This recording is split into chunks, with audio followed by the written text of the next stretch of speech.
The search for the truth emerges from our distrust of the world as we perceive it. We seek to capture and freeze the world into a formula, a statement, good, clear, and true for all time. Because we have invested so much energy in this search, we find ourselves extremely reluctant to think of our formulations on truth as simply opinions, but Sangsong calls them exactly that.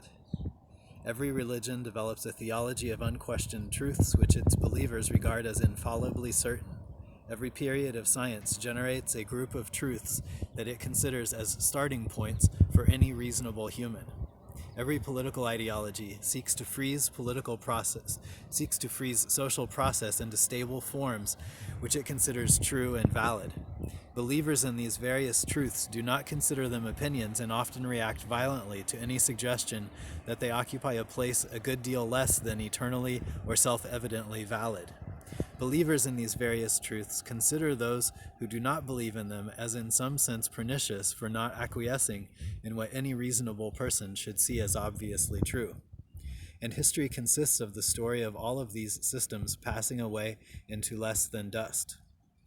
When Sangsong asks us to let those fond opinions go, he simply means to hold our opinions lightly. In a sense, this couplet returns to the point of the opening couplet where Sangsong says, "The great way has no obstacles for those who do not pick and choose." Just as in the opening couplet, we may have trouble understanding just what Sangsong means because it seems that as humans we always pick and choose and always have opinions.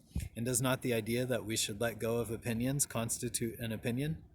But again, I think Sangsong really means something quite simple here, that we should not rigidify or reify our opinions.